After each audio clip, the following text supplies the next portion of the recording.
So in this video I'm going to show you how to build a camera car. So the first attempt was just to put the GoPro on a car, but that's a bad idea because the GoPro is quite wide.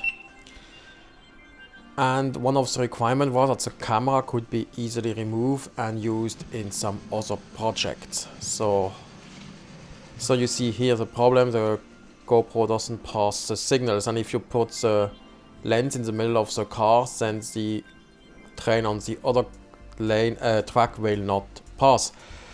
So the idea was to use a DJI Pocket 2. Although I didn't invent that method, that we used that when we filmed the Gamleby and Modelian Bonnet Center, but I wanted to make a more permanent solution. So putting the camera on the flat car works quite well, and you see it has a gimbal. With using the all-in-one handle, you can remote control it from the phone app.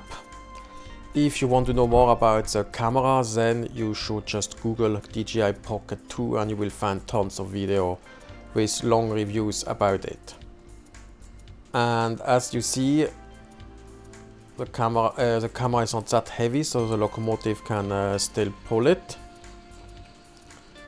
And the image quality is quite good, and you can zoom and focus, which you can't on the GoPro. That's another advantage.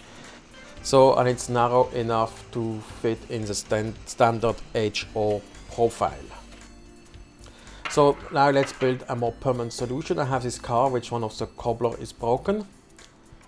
And then we're going to put the camera on it.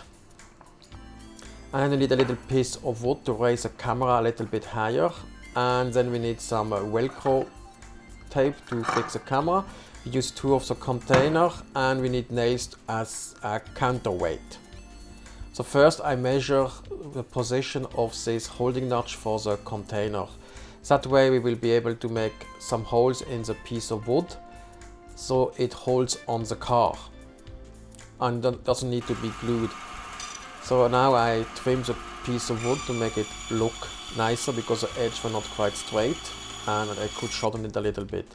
Then I use my Proxxon drill to make the holes at the correct position. Unfortunately, I didn't check the camera and I forgot to film the actual drilling. So here's a piece of wood fitted on the car, so I can remove it without damaging the car and reuse it as a normal car. I thought chose this car because it has DC wheels, so I can go to any kind of HO layout and film there if I go next visit. So and the camera fits nicely on the car. And now I'm checking the height of the car, so it would hit something too high, but it's not a problem.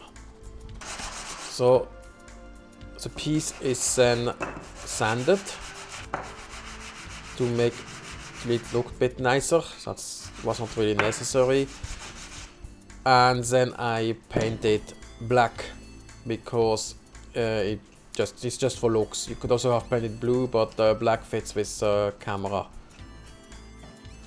So after the paint is dry, I cut some two pieces of Velcro, and I have to put them in these holes in the casing, so I can still use the casing without problems. So I put the one on the do it all handle and the other here in that slot. And it's just to remove the other self-adhesive part of the Velcro and put it on the wood piece.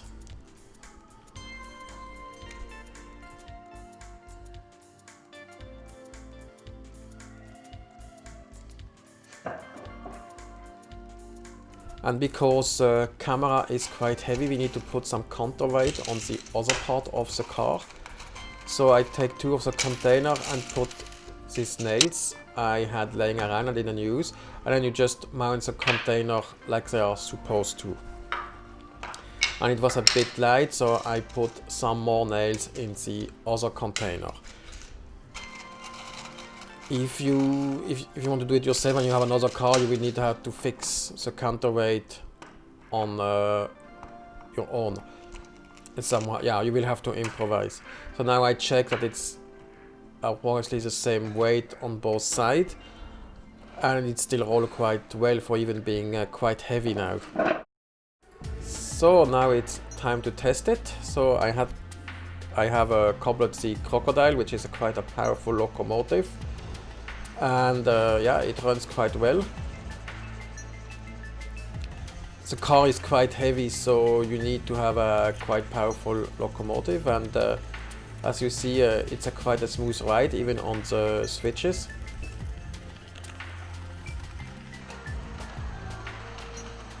So yeah, I have to train a little bit how to use gimbals the proper way, because phone screen was not that good. I think I will take the iPad next time, like I do on the drone. The signals are red because we are driving in manual mode. So now we drive into the tunnel and into the helix. It's not so bad in low light, I don't see any noise. Now I edited out the whole helix. So now we are reaching the top. Looks quite impressive. So, and the locomotive had no problem to push up the car, so that's good. And now the long straight up. And now this is a problem here, the Fexstar tend to bend around, so I will have to find a solution because it looks bad on the camera car now. And now we reach the upper station, but all the tracks were locked, so I had to turn around here in the station. So, and when you are finished filming, I can just remove the camera by holding it on the stuff and on the Velcro. Very practical. And even if the camera is very expensive, you can use it for a lot of other stuff. Like you can put it on that mini tripod which is delivered with, and then you can get some very nice shot of your layout which you would never be able to film otherwise. So the only disadvantage with that solution is that the camera itself is quite expensive and costed around between 550 and 600 euros. But if you don't have a good camera, I mean, it's a very good value for what you get here in kind of camera, and you can use it for a lot of different stuff. If you like this video, please like it here, and if you haven't subscribed, please subscribe to my channel. Goodbye and see you the next time in the train room.